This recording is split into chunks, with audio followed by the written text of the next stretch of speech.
Greetings, everyone, and welcome to the Big Easy Sports Talk podcast. My name is Nick Garisco, and I'm here with Michael Pelichet. We just had NBA analyst Richard Stayman on this week's local episode, and he did a heck of a job breaking down the top prospects of the NBA draft, which is next week, by the way. But literally a few seconds after we signed off, Michael and I were informed that the Pelicans have done the deed. They have made the deal, and they have finally made their blockbuster Anthony Davis trade, sending Anthony Davis to the Los Angeles Lakers in exchange for point guard Lonzo Ball, forward Brandon Ingram, guard Josh Hart, pick number 4 overall in this year's NBA draft, and 2 future first-round picks. And there might be a little bit more.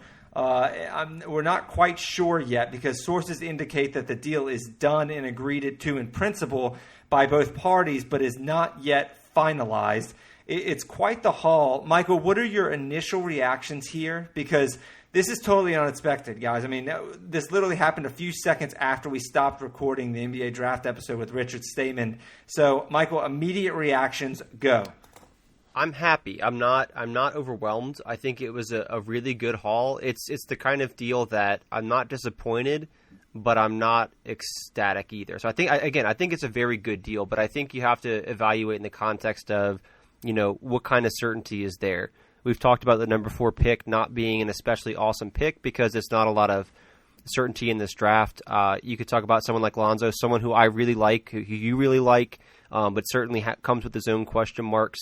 And I think even someone like Ingram, someone who came out of Duke being a very highly thought of prospect, but someone who hasn't quite been in the NBA, what he was projected to be coming out of Duke, and someone like Josh Hart, who I'm actually not as familiar with from the Lakers, but it's good. I think it's a good haul for Davis. I think I'm personally very happy that it's done because I just been a frustrating thing watching all the rumors fly back and forth. I know a lot of it was all BS.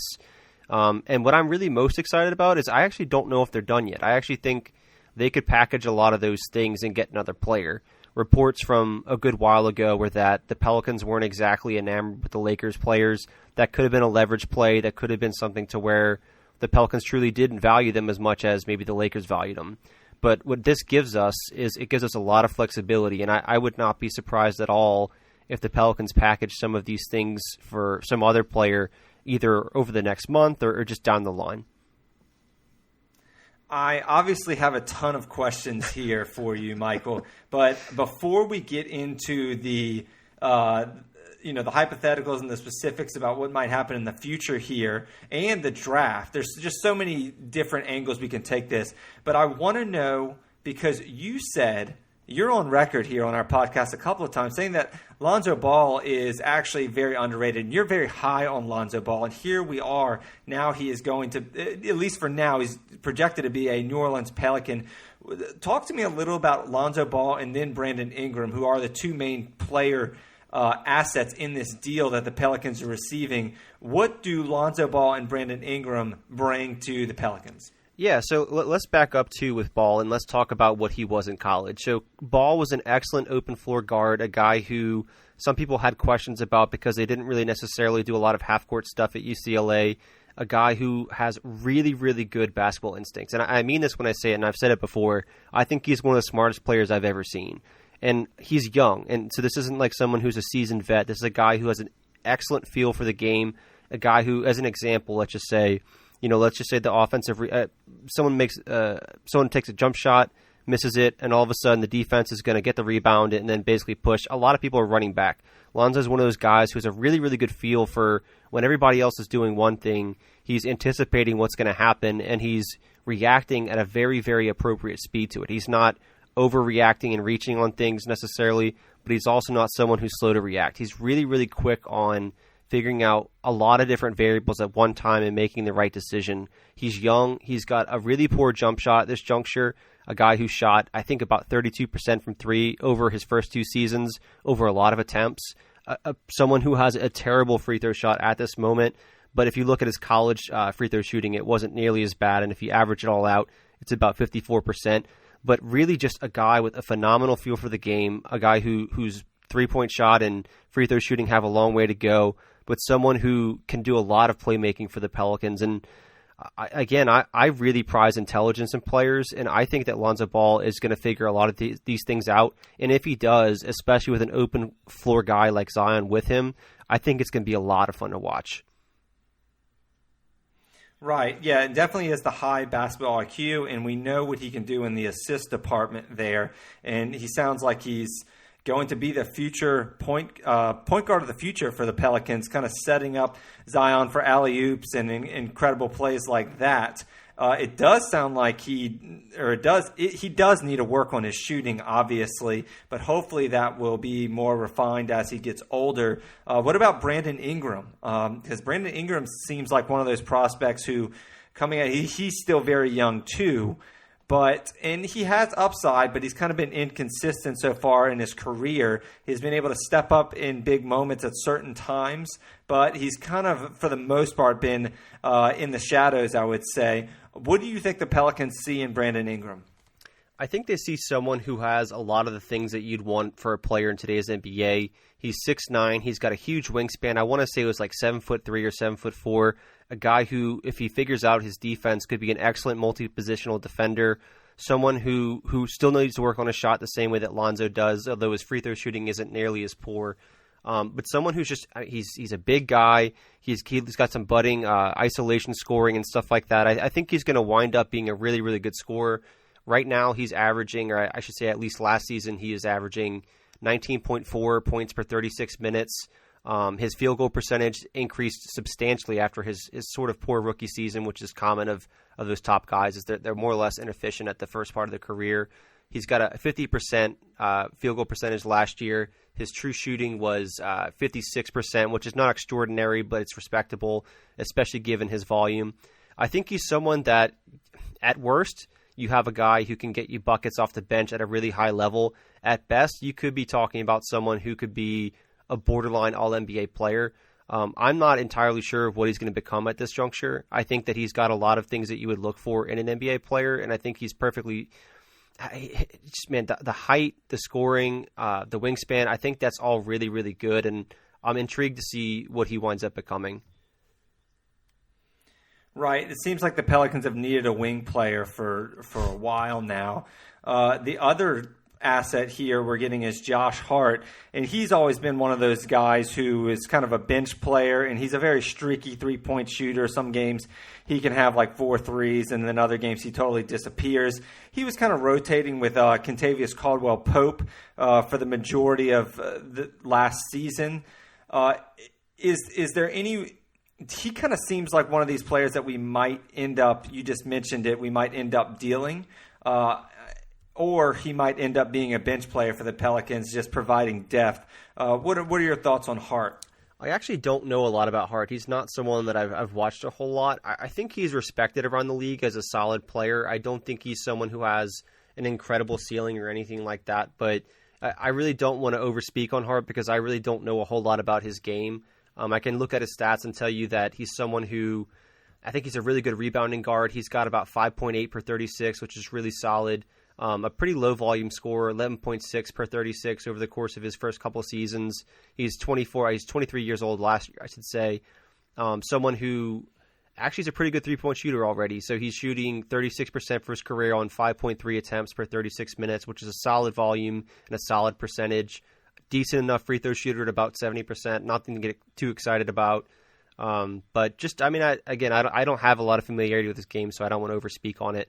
But I do. Right, and I'm sure you're going to be looking at the film of him for the next couple of weeks, of course. And again, we don't know if Ingram or Josh Hart are flipped, or even Lonzo Ball are flipped for another one. The Pelicans might not be done here, but we have to talk about the number 4 overall pick, right? Because we just had Richard Stayman on, who did an incredible job again for us, and he broke down pretty much the top 20 of his prospects for the NBA draft. And we talked a lot about the top 5 and especially pick number 4 because we didn't know if we were going to end up with pick 3 maybe from the Knicks or pick 4 maybe from the Lakers. And it seems like, according to Richard's account and according to our accounts, it seems like the top 3 are going to be Zion, Ja Morant, and RJ Barrett. And probably in that order, maybe 2 and 3 are flipped. But it seems like there's a drop-off at pick 4. And Richard mentioned a couple of prospects that may go 4 through 7 and maybe that the Lakers are interested in.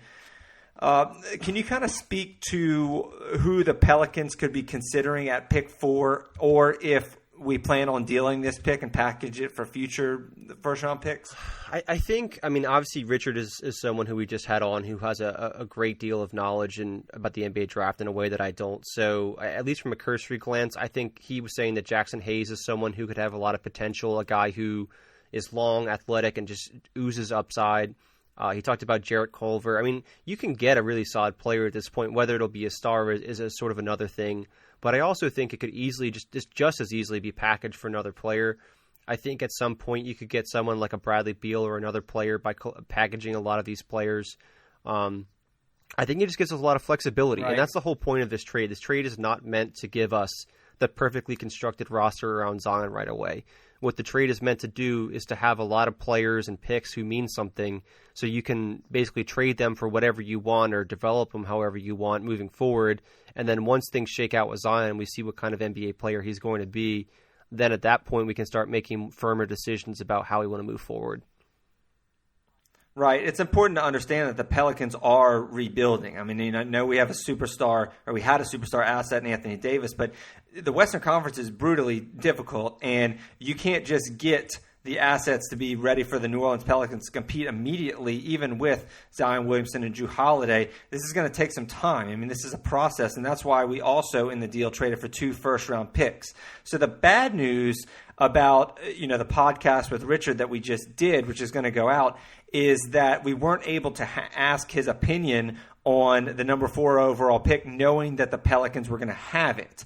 But the good news is that he was able to provide us unbiased opinions on players that are projected to go picks 4 through 6, 4 through 7. So basically, what I'm trying to say is here, y'all should check out that podcast, because he gave us all of his opinions on the Pelicans prospects for that pick. It's all right there on that podcast, and it's even without knowing that the Pelicans had that pick, which is either unfortunate or fortunate, depending on how you look at it. But he did a great job of outlining potential picks for that number 4 overall pick. I also understand, Michael, that we got 2 future first-round picks, and it might be a little bit more. I'm reading some things about potential pick swaps. What do you know about that? Yeah, so what pick swaps give us the opportunity to do is they're conditional, right? So you can have the opportunity to basically swap first-round picks with the Lakers. So let's just pretend, for example, in 3 years, and I'm not trying to be specific here because it actually isn't even clear which pick swaps are in place right now, but in theory, what you have is you have the opportunity to switch first-round picks. So let's just say the Pelicans would have the 23rd and the Lakers would have the 15th or something like that. What that would allow us to do is we could take 15 and they would take 23. So it kind of gives you a more certain pick than someone like, let's just say, if it's for multiple years, then all of a sudden you might not get stuck with the 27th pick. You might have, between the 2 years, the opportunity to move up in the draft, which you wouldn't have had otherwise. So it's not necessarily a pick in itself, but it could be just basically you're moving up. That part of it is not entirely clear yet. They had said that they're giving us 2 first-round picks in addition to pick 4 this year. That's something that we'll need more details on before we can be, I guess, more explicit about what it's going to be.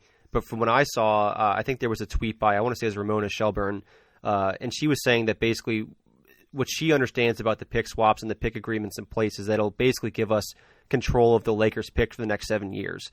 And so what we're hoping for there... 7 years? Yeah, she was saying 7 years. And again, this is all unsubstantiated at this point. I haven't seen anything official about it.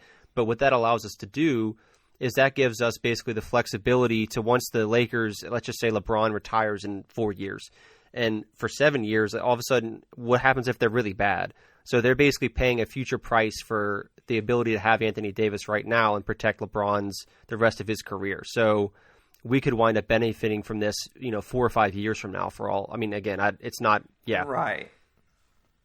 All right. So you're saying that this rebuild is actually it stretches even longer than fans may want to think, because we might be getting assets out of this trade in 2025 or something. It could be crazy there, but it seems like the Lakers are basically mortgaging their entire future just to get 2 stars. They have Anthony Davis, they have LeBron.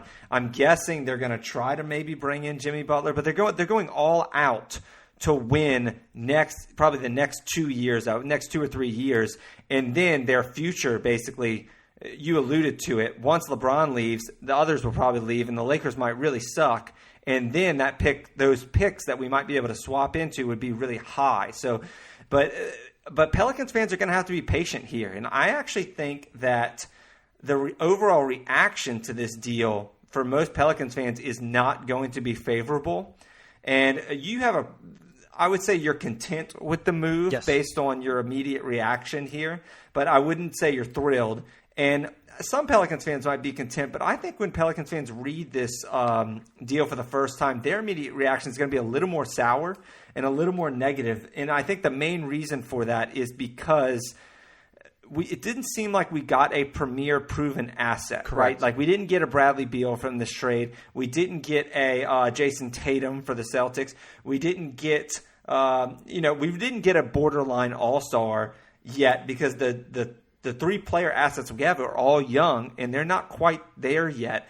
Are you a little surprised that David Griffin would make this move, trading a top 7 or 8 overall asset and player in the NBA for, the best player we got out of this pick is Lonzo Ball? And I know that pick 4 might turn into somebody. And again, we have to see who that pick might be. And if you want some possible names for that pick, then you got to check out our supplemental podcast, I guess, with Richard Stayman here. But I realize that pick 4 might end up being somebody even better than Lonzo Ball, better than Brandon Ingram. But are you a little surprised, Michael, about the lack of proven assets that we were able to get for a star like Anthony Davis? Yes and no. Yes, because I didn't think that a 2-team deal was possible with the Lakers and the Pelicans. We'd even talked about that on the last podcast. I thought it would involve a 3rd team. And no, because I don't necessarily think the Pelicans are done yet. So let's just say, for instance, one again, the deal is done in principle, but the Pelicans are in possession of a lot of players and picks right now that they could easily flip somewhere else. So let's just pretend for a second that the Chicago Bulls or someone like that love Lonzo Ball.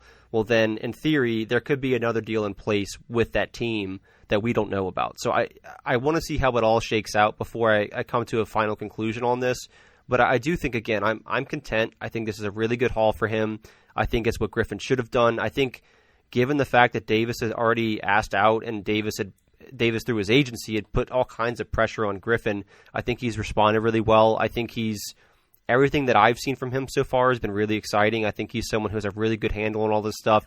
I think he's someone who knows how to manage the media, and I think he's someone who really understands what it takes to rebuild the team, and that's flexibility. And I'm excited. I'm excited for the future. Again, I'm not blown away by any of the things right now, but I really want to see what's going to happen with all of these assets and players before I come to any sort of final conclusion.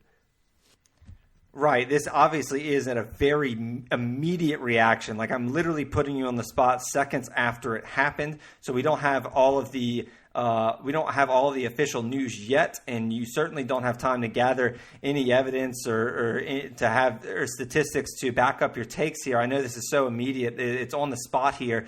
In fact, it's so on the spot that I'm reading Twitter right now as you're talking, and Woj just reported 2 minutes ago that teams are already expressing significant interest in the number 4 overall pick. He reports belonging now to the New Orleans Pelicans. League sources told ESPN that. So he expects the Pelicans to continue talks over the next few days. Again, the draft is next week, by the way, guys. And so this deal could get even bigger for the Pelicans, and that's what he's reporting. So I tend to, my initial reaction is somewhat pessimistic. I don't know about pessimistic, but it's not the haul that I expected immediately. I would have rather a proven player like Bradley Beal on a 3-way trade or Jason Tatum here, but it sounds like we can't really judge this deal for what it is yet, because it sounds like a lot more work is going to be done by David Griffin. Yep, I agree.